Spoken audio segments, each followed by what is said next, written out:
Why Jeffrey Epstein should not be forgotten or ignored.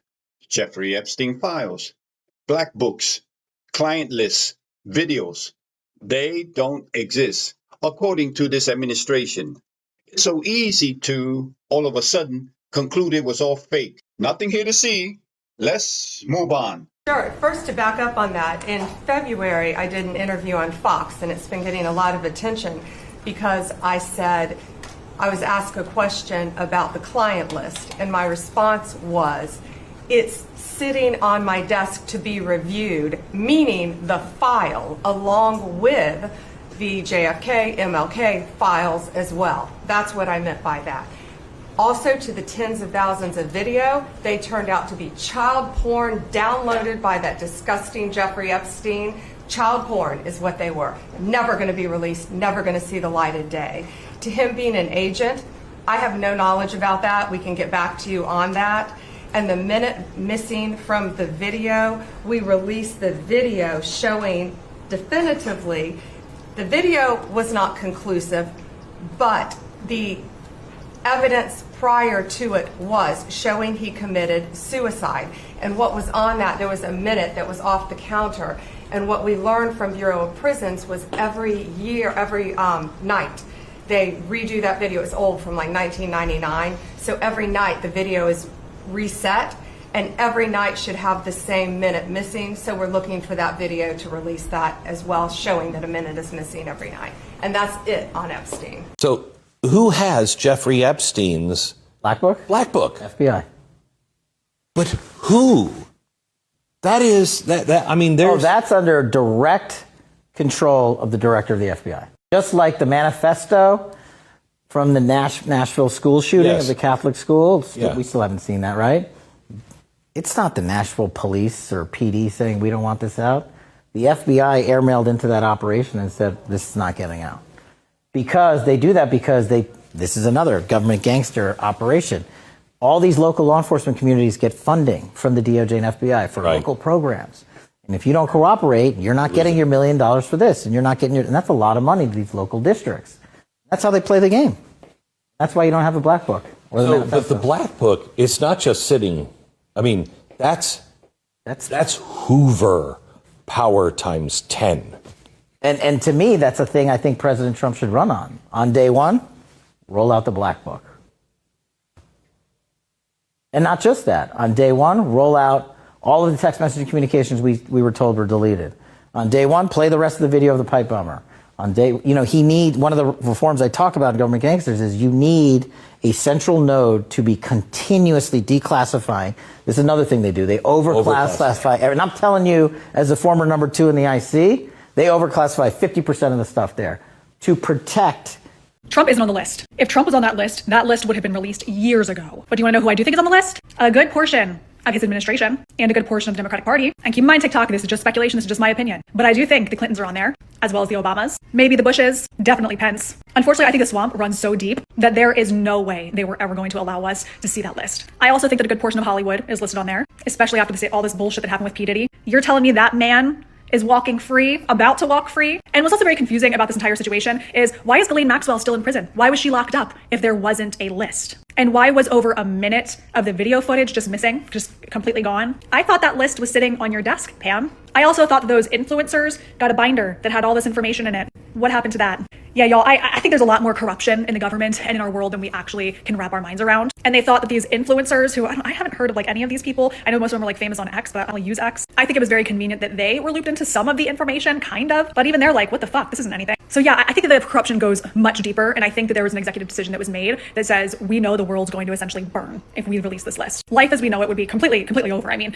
strong, high up leaders in all the corporations that we shop at would just be gone. Everybody in our government, for the most part, would also just be gone. Same thing for Hollywood. They would all have to be held accountable. And that would just, our world's not set for this whole new world order or whatever bullshit it is. So I think they made the decision to pull the list, which I think is really fucked up. But again, do I think that Donald Trump's name is on that list? No, I don't. Again, if it was, they would have used that against him back in 2015, 2016, again in 2019, 2020, and for sure back in 2024. So again, I think that there's a lot of names on there, but I don't think that his is one. And to all the lefties out there who are just reveling in your glory, saying that all these Trump voters are regretting their votes, no, we're not. Even with this whole debacle, we're not regretting our vote for Donald Trump, because could you imagine Kamala Harris being in office? Just imagine where our world would be. Not even just our country, our world would be right now. Plus, I don't think a lot of these decisions were up to Donald Trump. Just because he's president, there's still a lot of people that have to give the approval in order for these things to be shown to the public. So I think that authority was taken away from him. And that's just unfortunately where we are. Drop the files. Free the Epstein files. I think a lot of people are to blame. We are the boss of the government. Yeah. And them hiding stuff from us, that's not good government. Where are they?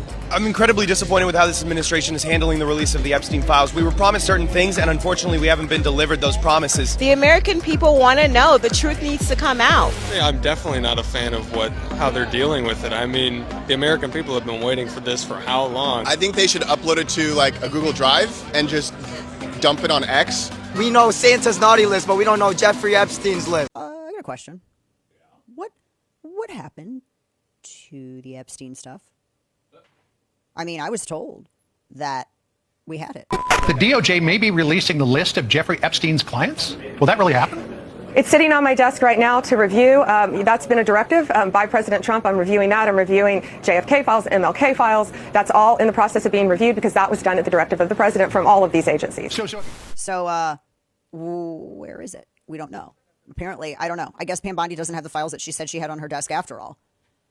And so now they're saying that there isn't anything. People are lying to you. Did they lie to you when they said that this stuff existed?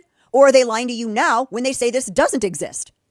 But either way, you were lied to. Jeffrey Epstein's brother, Mark, hired Dr. Baden, who is world renowned for his skills as a forensic pathologist, who conducted an autopsy on Jeffrey Epstein and came out of the autopsy saying this was a murder. He has a bone that was fractured in the front of his throat that gets, basically, it gets broken typically when you've been strangled, not, I guess, when you hang yourself. And there were other indications by Dr. Baden that led him to say this was not a suicide. This doesn't look like a suicide. So, and there were other questions too that Jeffrey Epstein's brother has been raising. So it's like, it's more than just right-wing nuts, as like some in the press would have you believe, Tom, who are saying, wait. And on top of all that, you've got the Bondi statements over and over. The one saying, she didn't say the files on my desk. She was asked specifically about the client list, and she said, it's on my desk right now. Then a week later, she promised Jesse Waters she was about to dump some sort of information dump that we were all going to be really interested in. The next day was the influencer debacle at the White House, where for some reason she invited some of the president's most loyal supporters and tried to humiliate them by giving them Epstein file marked binders, which had nothing new in them. It was all publicly released information that had already been out there. Then she acted indignant. She didn't know it was the sleazy FBI who had withheld the real documents from her. She was going to get to the bottom of it. Then she said a further release would come. One did not come. Then she was caught on tape saying there are tens of thousands of kiddie porn or child pornography material that we found, which again is like a third issue over here. And next thing we know, there's no there. I don't have enough information as it stands right now to lay my head down at night and say, yeah, case closed. And I think everyone should demand more transparency than what we've been given so far. And Ben did say that there are unanswered questions, particularly about how Epstein got his money, and we should still be concerned with getting to the bottom of that, which is true, and this part I agree with. People can continue to speculate as much as they want, and I think there's still open questions here regarding how did Epstein make his money? That's a very serious open question. And the speculation for a long time was he made his money from blackmail. But the DOJ and the FBI, again, run by people like Dan Bongino and Kash Patel and Pam Bondi are telling you, I'm not telling you, they're telling you, people who are members of the Trump administration, people you elected and put into these positions to get you the truth on this matter, are telling you that he didn't, in fact, he was not murdered, he did not keep a client list, and he did not blackmail powerful figures. If you're willing to throw that over and claim they're lying, then I'd like to see you present your evidence that they are, in fact, lying. Because I know Dan. I don't think that Dan Bongino is lying to me. I know Kash Patel a little bit. I don't think Kash Patel is lying to me. I don't think these people are lying to me. I agree that I do not think Director Patel and Deputy Director Bongino are part of some cover-up. That is insane. The two of them are delivering big time on Law and Order, pedophiles included.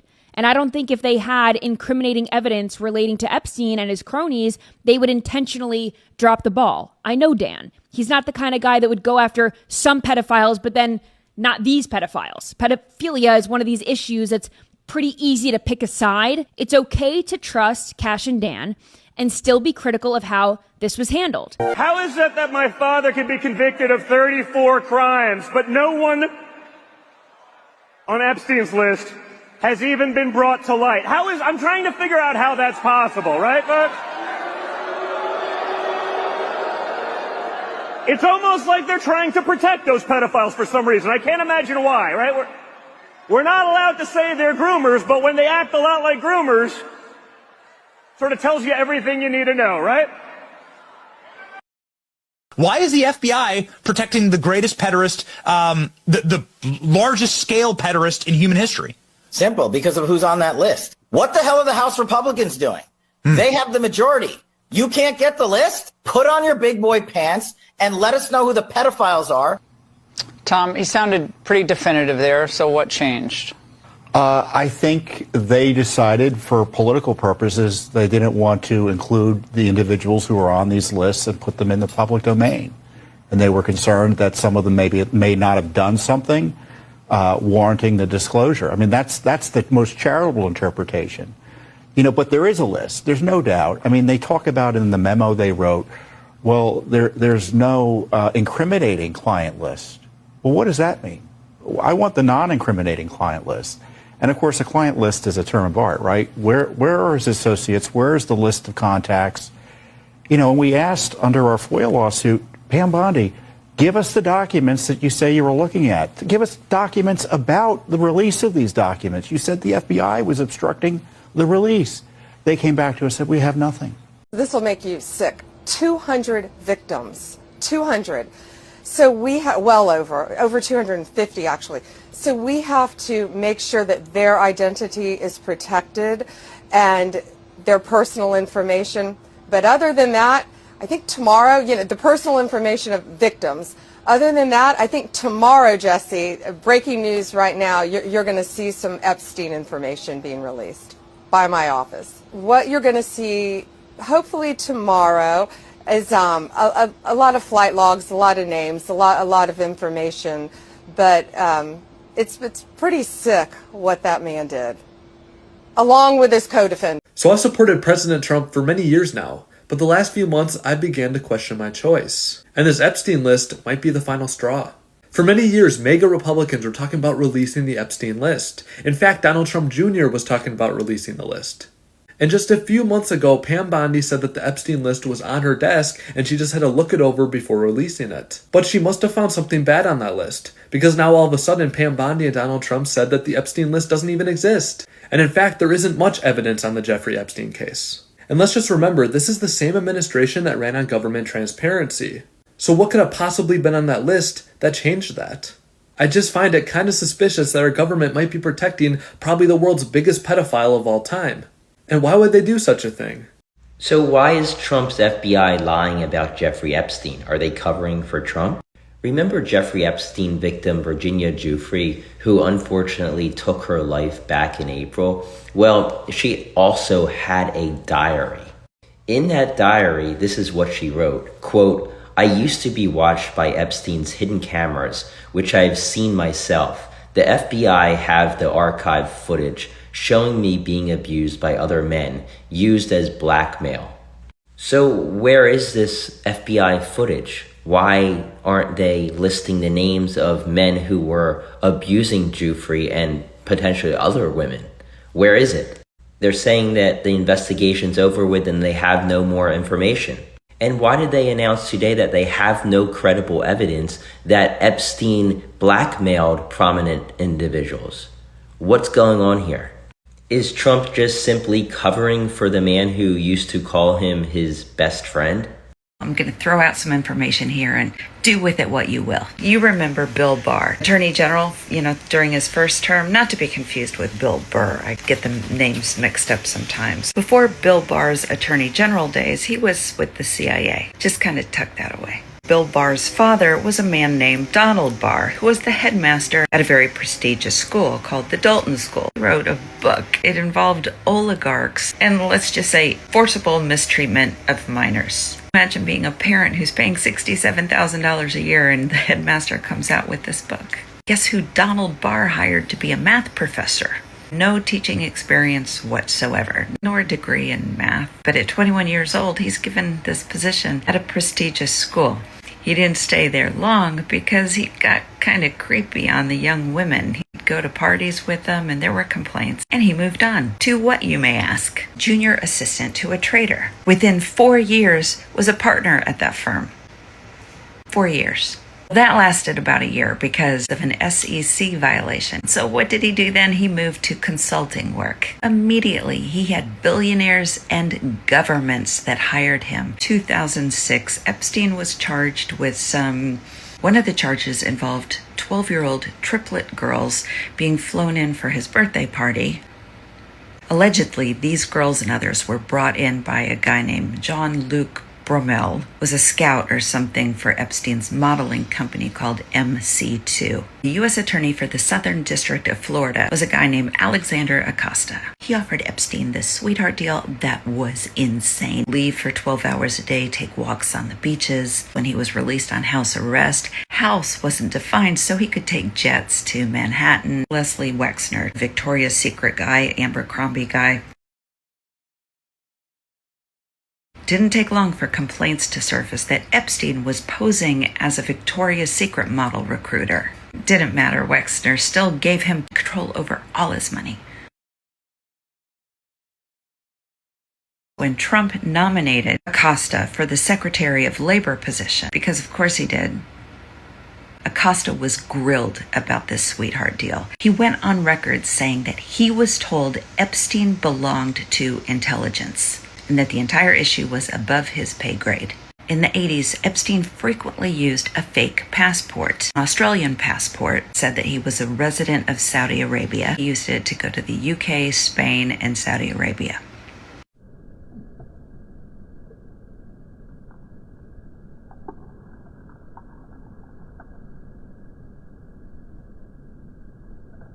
I talked to President Trump man to man, eye to eye, on St. Patrick's Day about this and the Kennedy files and the King files. It was all one conversation. And he said, and I agree, there are a lot of names associated with Epstein that had nothing to do with Epstein's conduct. They maybe had lunch with him or maybe had some correspondence for one thing or another.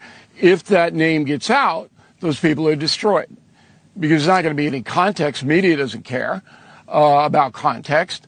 So you can't do that. You can't destroy human beings by putting out the files, whatever. Here's what we know for certain. A vast sex trafficking operation victimized innumerable women and girls. Only one person, Ghislaine Maxwell, is in prison. Mountains of evidence exist that the FBI won't release. And now we're told to accept that the case is closed, nothing more to investigate. Now, we were told by the incoming Trump administration that they were going to restore law and order. No more games. No more deep state unaccountability. We were going to protect the innocent and punish the guilty. I'm sorry. No one loves President Trump more than me. You know that.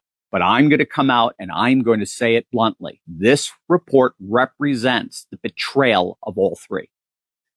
In the midst of unprecedented historic rounds of success, Trump's Justice Department just failed all of us. Pam Bondi was either lying then or she is lying now. Cash was either lying then or he is lying now. Dan Bongino was either lying then or he's lying now, and I'm going with now. The United States is the largest purveyor of child sex trafficking in the world. And we bring more children into the United States and are used for sex slavery than any country in the world. When Trump was asked, where are these children, these 300,000, 400,000 children, and Trump said, I think they're dead. Trump was honest about it. They are. They're used and abused and thrown away. And so when you have people like Brigitte Macron who are like groomers of children, it makes sense that they would be protected. It does. And these elite circles. It's incredibly disgusting. Boy, I never thought I would get to a place where I would like nod as somebody said our elites are trafficking children for pedophilia. But actually, once you see what's going on, it makes sense, because what is pedophilia? It's a spiritual. It's not. I do think that it's more than just a diseased sexual impulse, though. It's clearly that. Yeah. But it's the desire to defile purity. Listen to Donald Trump completely lose it on a reporter who asks him about Jeffrey Epstein. Are you still talking about Jeffrey Epstein? This guy's been talked about for years. You're asking, we have Texas, we have this, we have all of the things. And are people still talking about this guy, this creep? That is unbelievable. Donald, you literally ran on releasing the Epstein files, and now you're not releasing them and attacking the reporters for asking you about them?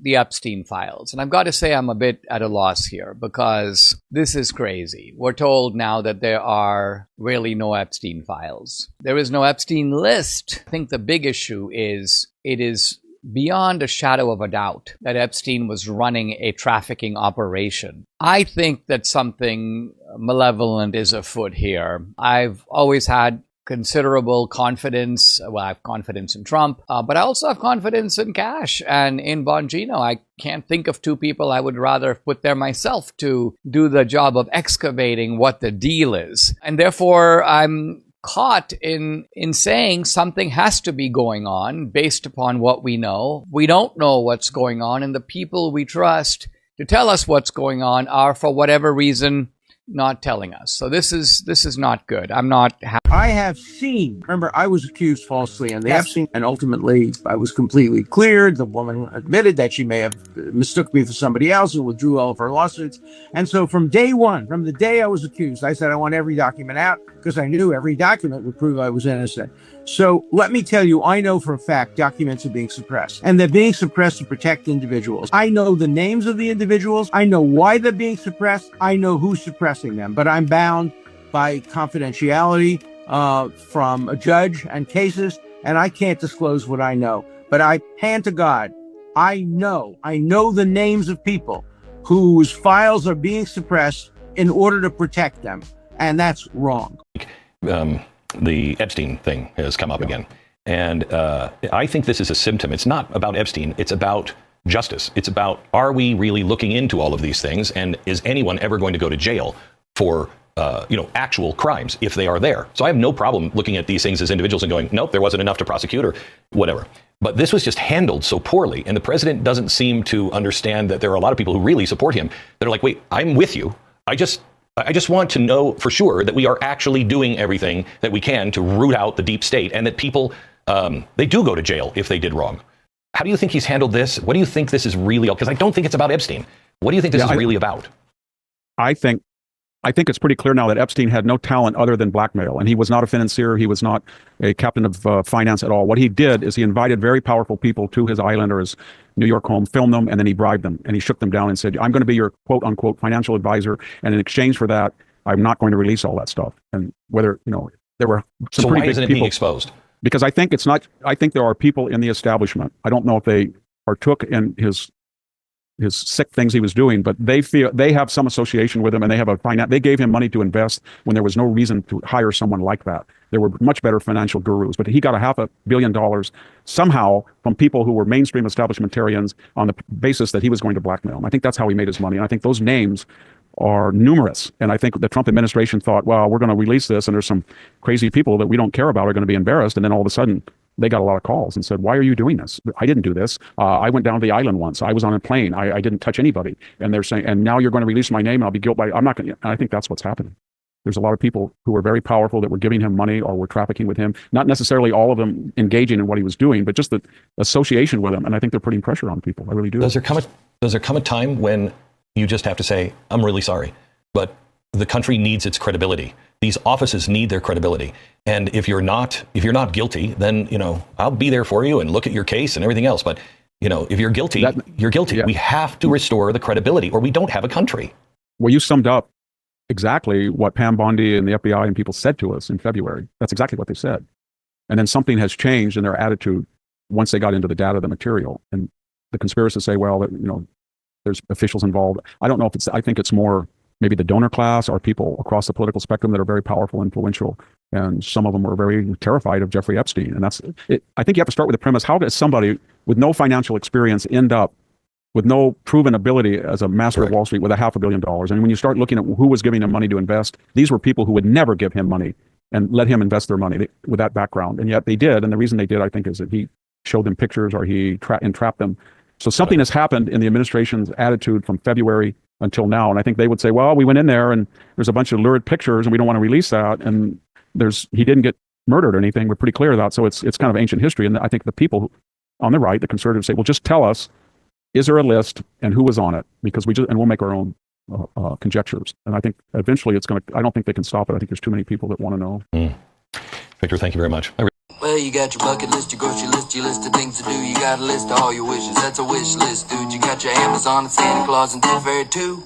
But I know a list that don't exist, and buddy, so do you. It's the Epstein list. It's a mystery list with a twist. It's a myth of a list that we all just missed. Be an optimist, not a pessimist. If you wish to persist, it's probably best you forget that list. Now, what were we talking about? I don't remember, but I can sleep a lot better at night. Yeah, life can just go along, knowing there's 10,000 hours of sunshine and flowers and nobody doing a damn thing wrong. Hear no, see no damn Bongino cash to tell. Well, I wouldn't wanna be a sweating man with bulging eyes. Now tell me them fellas ain't compromised. Any implicated dude will tell you. Anybody on the big list knows just how far the folks in charge will go to keep the status quo. So when the war bell rings, the song that they'll sing is a song that we well know. I-oh, so it's off to war I go. Well, they said they's gonna fix it, but now they're all complicit. They-oh, they-oh, they-oh, they-oh, they-oh. So it's off to war we go. Send the poor off to war, what else are we for? They-oh, they-oh, they-oh, they-oh. This isn't your average prophet story. It's shocking, uncomfortable, and deeply mysterious. Because in this moment, God allows deception for the sake of judgment. King Ahab of Israel wanted to go to war, but before doing so, he gathered 400 prophets to ask if he would win. They all said the same thing: go, you'll be victorious. But King Jehoshaphat of Judah wasn't convinced. He asked, isn't there a true prophet of the Lord we can ask? Ahab sighed, there's one more, Micaiah, but I hate him. He never prophesies anything good about me.